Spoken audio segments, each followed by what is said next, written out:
Welcome to the Whole Athlete Podcast, where we focus on discussing topics to help you become a fat burner, optimize health, and improve performance in life and sports. Transform the whole you from the inside out with the holistic method. Let's dive in.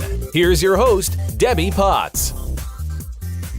Hi, everybody. It's Debbie Potts, the host of the Whole Athlete Podcast, where we talk about different ways you can biohack your body to improve your performance in your sport, but also life. And I came across our guest today on an email he sent me on mile high training and altitude training. So Matthew, thank you for coming on the show to share a little bit more with us.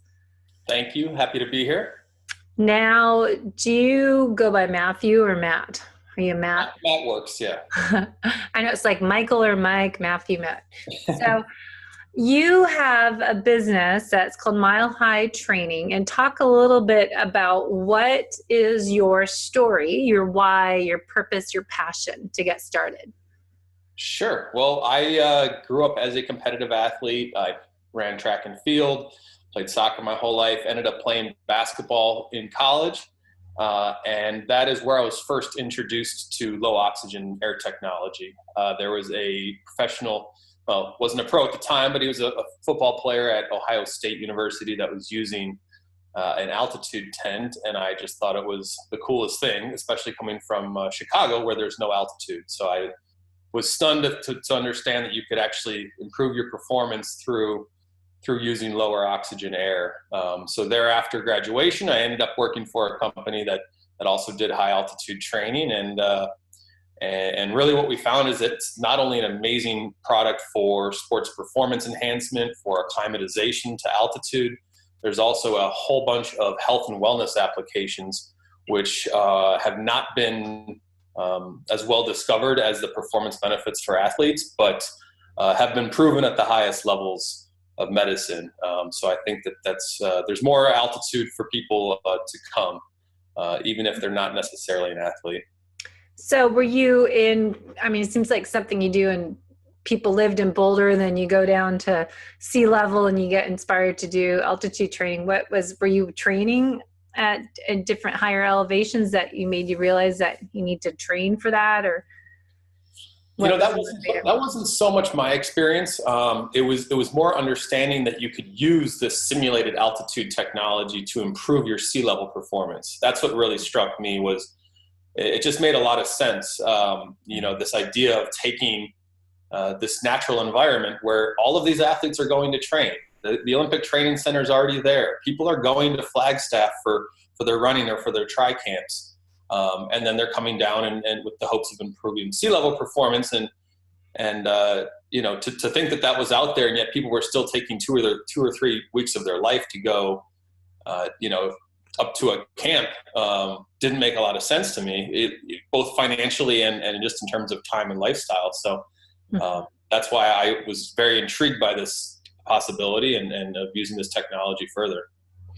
So now what's your background starting milehightraining.com? How did that come about? Well, I'd been in the sports business, working in sports marketing, as well as in sports technology before working for another company that also does the high altitude training systems. And what we learned is basically that we could provide better service, provide a better product at a better price point, and just have more control over our own destiny. So do you do it by yourself, or do you have a team that you work with? Yeah, we've got a team of guys and gals. Our gal is our head physiologist, who is a PhD in hypoxic training. Wow. So we're able to provide, one of the few out there. So it's able to provide a tremendous level of support and really customization for protocols. It's one of the biggest distinguishing factors, I think, between us and anybody else, is that we can offer very customized programs that are integrated and periodized according to their ongoing training schedules. So we can work directly with their coaches or work directly with the athlete to ensure that they're getting the most out of their specific training program. And I'll go into this a little bit further, but everybody reacts differently to altitude. And so we need these baseline tests, and then we can actually design programs that'll differ quite significantly from athlete to athlete. That was my question. I just thought of is that how do you know it works? For example, I know we bought a sunlightened far infrared, near mid infrared wavelength sauna, and we do different treatments has different protocols in it. But there's a lot of people like, how do you know it works? And give me proof that it's actually doing something. So do you do some testing before and after to see if there's improvements to get some baseline data? Yeah, absolutely. I mean, the reality is that the physiology of hypoxic training and or sleeping is very, very well documented. It's been around for 15, 20 years. And so there's a plethora of papers that just show that basically you can sleep in a hypoxic or a low oxygen environment, and that'll change your red blood cell count. Your body has to make physiological adaptations to this different environment. And so you can very clearly, in the course of 3 weeks, see that you have a significant bump in your red blood cell, in your hemoglobin levels. And that's just, the kind of tip of the iceberg in terms of the proof, because, when you start looking at capillary density and how efficient your mitochondria work, this research has also been done, but, it's not as easy to get that done as a red blood cell test. But, the other kind of basic tests that you would do is power output tests and endurance capacity tests, which can be done by most, trained, USA triathlon coaches have some have a background in that and would know how to do that. So, those types of tests, which you can really do, which don't require, taking blood or taking biopsies, are really the ways that we would prove that. Yeah. So just checking out your website, there's lots of links on here, but the benefits, so improved aerobic and anaerobic performance, enhanced power output, improved endurance and stamina, increased oxygen delivery to exercising muscles, of course, faster recovery between efforts. So is that between workout sessions or is that between efforts of intervals? Well, both. In the longer term, between workouts, you're by having that improved oxygen diffusion and uptake rates, your muscles will actually recover more effectively, because you're not having any more additional lactic acid buildup. You're having that full oxygen flow into the muscles while during the recovery, but also of course between efforts, because if you're able to uptake more oxygen between an interval set, your heart rate will actually decrease at a faster rate than it otherwise would. Mm-hmm. And that's a easy way to test too. If you're getting more fit, I find is doing a heart rate recovery. If you're wearing a heart rate monitor, it's easy to just see how fast your heart rate comes down the more fit you get. We always said. Yeah, absolutely. And there's a little bit. I guess I want to just kind of back up with respect to altitude, because there's a little bit of misconceptions about how it works and what things benefit what, because you listed a whole bunch of different performance benefits, but there's different benefits for sleeping at altitude as opposed to exercising at altitude. Sleeping high, training low has been the traditional training paradigm for years, and that was the first altitude training paradigm, really, which was following the '68 Olympics. All these athletes came down from Mexico City and just started shattering American running records. And they said, well, what's the deal there? And so that's kind of where the idea came from.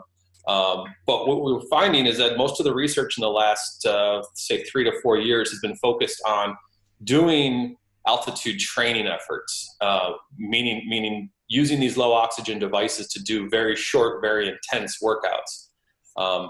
There had been previous to that, not to try to convolute it or overcomplicate it, but a lot of people who are going to these altitude camps think that they're getting so much benefit when in fact they might not be getting that much benefit at all. And that's because you're sleeping high, but you're also training high. And so you're never able to train at your peak intensity, which is why you're supposed to go sleep high, train low.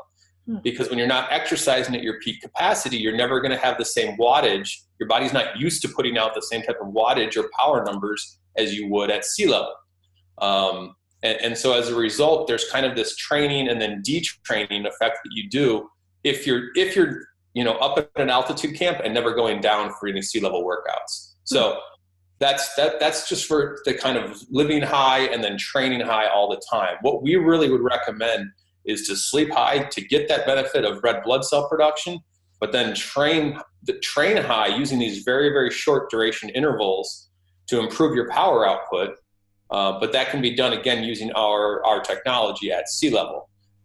Then the idea would also to be mixing that. So you're sleeping high, you're training high for those short durations, but then doing the vast majority of your traditional training in a sea level environment. So you're also getting that training low benefit. I hope that makes sense. It's multi-layered, but yeah. We'll have to define all that or explain that all in the show notes with the podcast blog post. So then go into how do you do that? So talk about your product and the science you talked a little bit about, but the equipment, and if we don't want to go up to 10,000 feet elevation and train and sleep at night, how do we do that at home? And in a gym or in your own house, you can use it. So talk about how your equipment works. Yeah. So basically for a home-based system or a personal use system, we have a low oxygen air compressor. Looks kind of like an oxygen concentrator, about 1.5 feet tall in height and 1 foot in depth.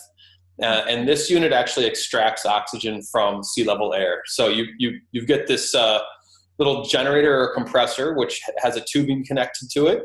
And that tube connects either directly up to a mask or inside of a canopy or tent, which can go over the bed or the bedroom.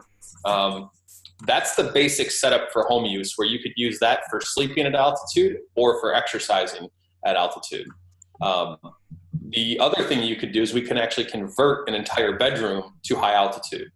Basically, we would utilize multiple of those small generators and properly seal the room and use a different air conditioning system. And then, yeah, you can sleep at altitude without having to be in any type of an enclosure at all. And again, that's basically just using multiple of those low oxygen air compressors.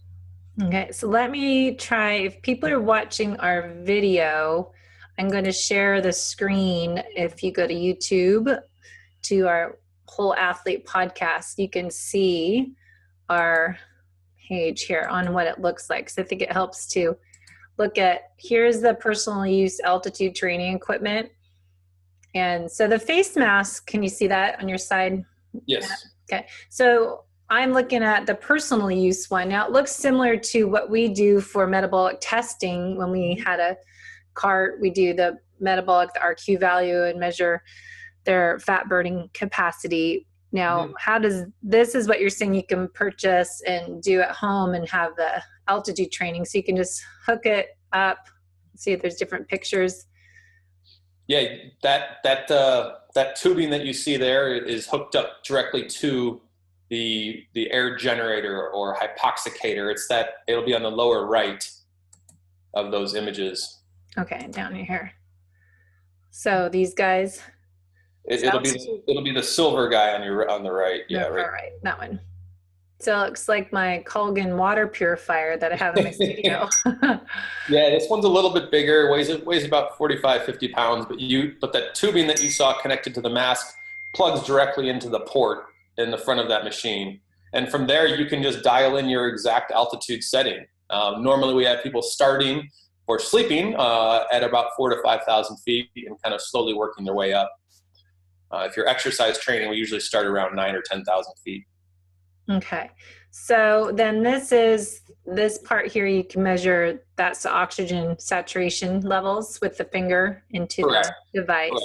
Pulse oximeter. And just a quick note on that is all of the protocols, unlike kind of traditional training, I would say, in general, where it's very much based on heart rate zones, we do all the protocols based on oxygen saturation in the blood. So this tool here is key for determining kind of protocol levels and how long to stay at a certain output level. But so yeah, that pulse oximeter is very important for what we do. Okay, and then going back, this is a face mask for showing the altitude. And so you have all of this at home. Now, do people actually use this at home? It's probably professional athletes that, want to get this serious, or people, hikers, they would think would use something as this for at home. Yep, absolutely. It's definitely, it's really geared for home use. We do have them in some gyms, but really a gym setup would be more of a chamber, or a converted room is a little bit better setup for a fitness facility. But yeah, these are used for home use. You can put it in your pain cave.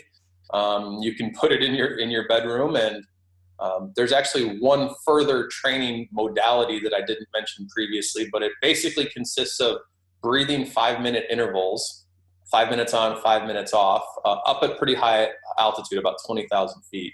And this is the training protocol that's been used for a number of health and wellness applications, such as asthma remediation, such as even type 2 diabetes. So there's a host of other benefits that can be done with this. It's called IHB, intermittent hypoxic breathing.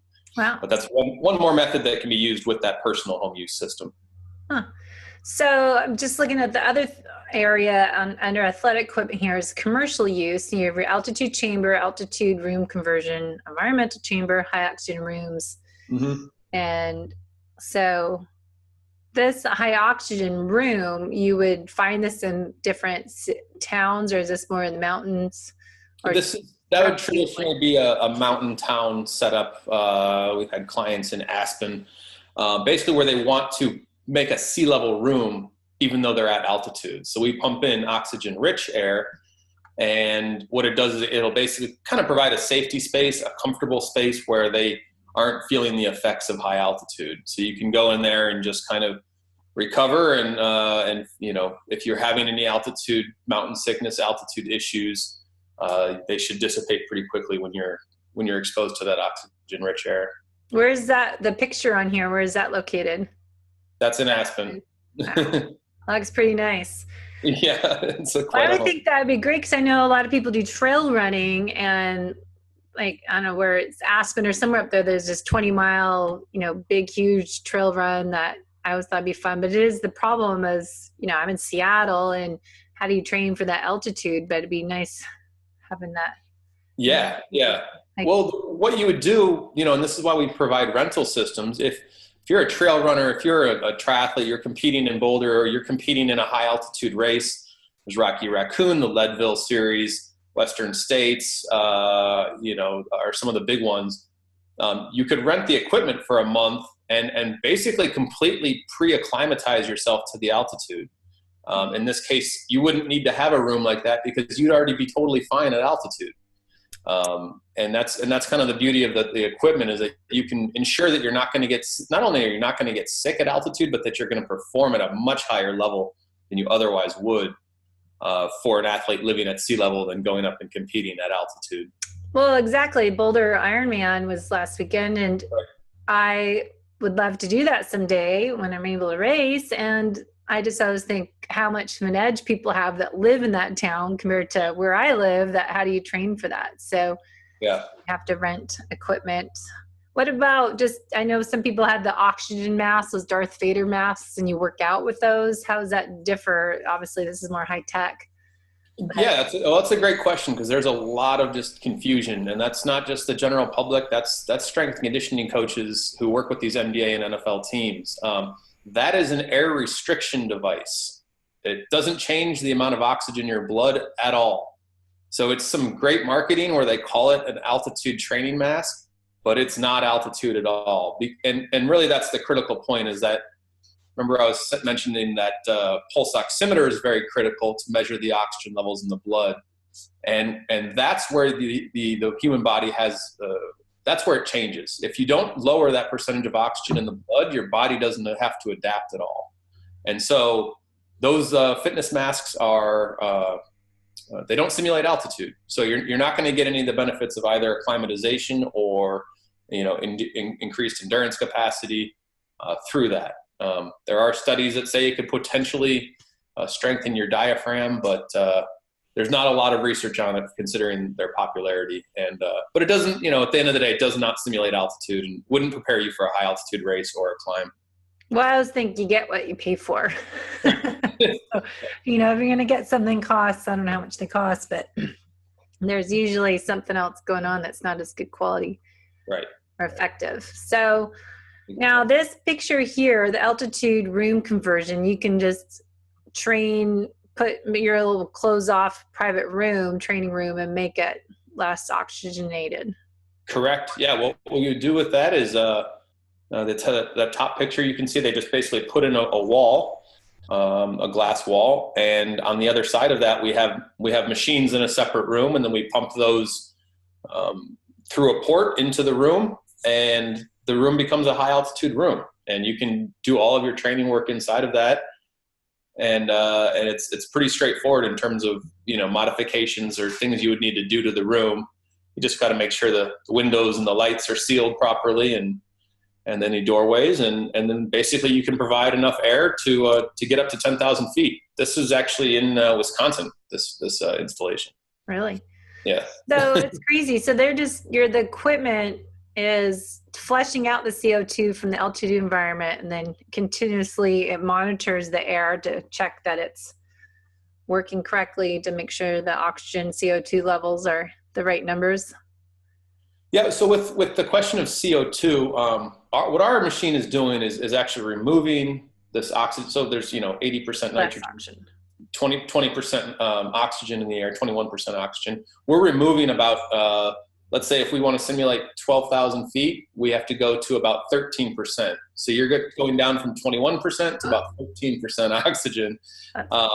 And so the way that we deal with CO2 is just to ensure that we have a high enough flow rate going into the room, meaning that there's enough low oxygen air pushing into the room that you're going to keep those CO2 levels down. And so it's basically the flow rate of the equipment is based on how many users we anticipate inside the space. Interesting. That's how you deal with the CO2, is just by continuously providing more air than they're generating, essentially. Okay. So then do you have to work up to that amount, or you just start cold turkey, I'm going to go 10,000 feet? Or do you train for a few weeks at, like you're at 5,000 elevation, then work your way up? Or how's the protocol work? Yeah. So for exercise training, and again, this is going to be very dependent on individuals, where they're at in their fitness levels, where they're at with how competitive they are. But in most cases, we'll start people exercising at around 9,000 feet. And in that case, what we do is limit the duration of the workout. So it's not a super long effort the first time. And we do 2 or 3 kind of shorter duration efforts before we increase their intensity or the length of time. With sleeping at altitude, we start a little bit lower. We wouldn't start at 9,000 or 10,000 feet. We'd start at about 4,000 to 5,000 and slowly work your way up. Every, let's say 2 or 3 days, we go up about 500 to 1,000 feet. Again, just depending on if somebody's had experience at altitude, if they, that kind of thing. So I switched to sleeping at altitude, as you just were bringing that up. But, like you're saying, living high, training low. So you want to be sleeping at altitude wherever you live. Mm-hmm. And the benefits here, red blood cell count, as you talked about, aerobic performance, endurance, stamina, and more. But the sleeping with that, they look like they're committing suicide. Like being in a tent, sleeping tent, it just looks kind of uncomfortable whenever I see those. Like you're in the surgery or hospital that you can't be exposed to anybody. So how is that? Is it comfortable? Do you get used to it? We actually went with this style because some of the other tents you'll find on the market are much bigger and they encapsulate the entire space. The problem with that is that they get incredibly hot. And so you're just roasting, and it makes it really difficult to survive the full night. In this case, we offer this size in a 1 and 2 man. So in that case, that couples can actually still sleep in the same room if they want. That's an issue for the people getting altitude tents. It's is whether their partner wants to sleep in there as well. Yeah, you have to talk to your spouse before you do that you're gonna sleep in separate beds, or you're gonna be exactly stay happily married or together. Yeah, exactly. So with this style, it's got basically like a chain around which would rest over your chest, and so the vast majority of your body is not being exposed to the altitude. And as a result, it's just a little bit more comfortable, and in our opinion, it's much more comfortable than the other options available. So going to the next topic, the altitude training for health and wellness. Now these people have got some good looking six packs on the website picture. Altitude training for health and wellness. So if people are not training for a big hike in the Himalayas or doing Boulder Ironman, what are some other reasons? You mentioned some of them for people with, type 2 diabetes, but talk briefly about the benefits of just general health and wellness. People are, we keep talking about how to slow the aging process down or improve the aging process down. Yeah. Well, there's, as you'll see on the list here of different links, these are pretty well flushed out research that's done by some of the top cardiovascular hospitals in the country. Emory University there did the spinal cord research where they're showing that you can double somebody's capacity to walk after a spinal cord injury. They found that same thing with respect to heart failure patients. They're able to double their capacity to exercise and substantially improve their quality of life. And this is by just sitting inside of an altitude tent for about 4 hours, or in an altitude room for about 4 hours. So it's pretty profound research that exists. Unfortunately, the medical communities haven't done a lot with it. In fact, the head doctor who ran the heart failure patient actually was swooped up by the second largest pharmaceutical company in the world. So now he's heading their pharma program instead of following this kind of more traditional medicine, if you will. But they're finding that there's a number of different ways that we can improve the body by challenging it in a natural way. And I think this is kind of the key to everybody understands that if you go to the gym and you train your muscles, that you get stronger. But to say that you can also do that for your lungs, you can also do that for your oxygen uptake systems in your body, which is one that people with asthma specifically have tremendous trouble with. They just don't uptake oxygen to the same capacity as most people, and as a result, they have their breathing issues. But if we could train their lungs, train the diffusion rates across their lung tissues to improve, then they're very likely going to have less symptoms or less issues. Same with allergies too, because I know a lot of people have allergies up here in the Northwest lately with the cotton floating in the air everywhere, and you inhale it, and a lot of people get the different allergies and colds that they can't breathe very well and they have limited lung capacity. I wondered if this would help improve that situation as well. I don't want to comment on that without having any prior knowledge or having seen that or not. I would think if it's helping decrease asthma symptoms, if you're improving the capacity of the lungs, it might do something. But I certainly agree. A lot of people have sleep apnea, and for some people that is related to the specific makeup of their throat structure, but for some people it's actually just about oxygen uptake capacity. And so we've worked with people over the years that have used our equipment, just done either that intermittent hypoxic breathing, that breathing intervals, or just done some light exercise with it, and they found a profound difference. And they've gotten rid of their CPAP machine, and they don't have to be plugged up to a mask all night.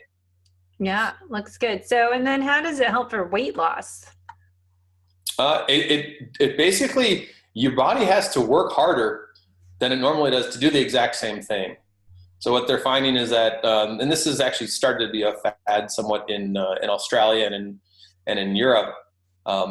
You're just doing the same training. You're going for your 20-minute jog, but your body's got to work that much harder because you're at altitude. And when your body is working harder, it's going to elevate your heart rate, number one, which is going to increase your caloric burn. What they've also found is that because it's a stronger stress on the muscles, that it actually takes a lot longer to recover. Not a lot longer, but it takes a longer time to recover than it typically would. And as a result of that muscle rebuilding process, there's a tremendous caloric burn during that as well. Got it. All right. So how can people learn more? We've got the website here, milehightraining.com, and there's information on here about the science for all different areas, and rental. You just ship it there if you want to rent and test it out before you buy. You got it. Yeah, we do altitude rentals, ship it to your house with all the instructions, jump on a call, and we'll walk you through everything you need to know. We offer the ability to rent it before you buy it, just as you said, where we'll apply those rental payments towards the purchase price. And then we'll work with you directly. We love getting to know our customers and helping them to either feel better or perform at their highest level. So, we'll work very, very much hands-on to ensure that you're getting the most out of your equipment. But check us out on the website. Feel free to shoot us an email, info@milehightraining.com. Give us a call anytime. You can chat with us on the website, as you see. We'd love to hear from you, and we'd love the opportunity to work with you. So the last thing here, Norm. I love Norm. We have one here. Now you combine the two together. You've got the oxygen mask on and the Normatec going on at the same time. Yeah, that's a new one that we've seen some success with, and the teams love it. The ability to kind of kill two birds with one stone, get that leg recovery while you're actually providing that cardiovascular training or benefit to your lungs. We think it's a powerful combination. And since you're mentioning this one thing, I'd love to mention the fact that our equipment can be used, and it is used by a number of pro teams and PT facilities, really, with the Alter G, those anti-gravity treadmills. Love those. We found it to be an amazing combination. What happens when you are de-weighted on the treadmill is that you're not working out as hard. Yeah. The heart rate goes down. And so what we found is that if you add altitude, you can maintain that super high heart rate, but you're having no impact on your lungs. So or on your legs, on your lower extremities. So we found that to be an amazing way to stay in shape if you're injured, or to get back in shape more quickly if you're recovering. Huh. Yeah, I love those Ultra Gs when I was racing competitively and had different injuries right before Ironman Hawaii. That Ultra G really helped. And then plus you feel really cool because you can go a 5-minute mile. It's the only time I can run that fast. So great. And there's lots of research here, the science behind it for those that like to know more about how the research findings behind it. And, this is just another way that biohacking for performance is, here. And I think as we continue to race and push ourselves, we need to take that time out to recover, repair, to get stronger and get faster. So what we're doing recovery time is really important, as well as how we're training. I think there's so much new research that keeps coming out, and new, as you said, it's been out, the science behind this started a long time ago, but the technology and the equipment that we can have in our own house is pretty amazing. So we don't have to fly to Sun Valley or Boulder for a month training before a race. Right. Exactly. I think it gives a great, levels the playing field for people who don't have the time or money to go do that. And it enables you for, improve your performance if you're an athlete, or make sure if you're climbing up to Kilimanjaro, that you can actually make it without getting sick. Or like I said, if there's certain health and wellness applications out there that, if you've tried everything else, I encourage you to look into the research further. It's pretty convincing research that, of course we like to highlight it, but it's there, and if you've tried other things, then maybe this might be a different avenue for you. Good. Well, thanks for coming on, and you can get people to Facebook or Twitter and Instagram, I'm sure too, and get updates of your progress and new technology. I'm sure will keep coming out, and new research. So thank you for making time to come on the show today. We were starting to do the video with you outside. You have an amazing location where you're living in upstate New York, and hopefully you get out and enjoy it yourself out there. Thank you very much. Thanks for having me. All right. Thank you. Thanks for listening to the Whole Athlete Podcast. If you have any questions, feedback, or topic suggestions, let us know on Facebook or at wholeathletepodcast.com. You can help us continue and grow by leaving a review on iTunes. Thanks again, and see you next time.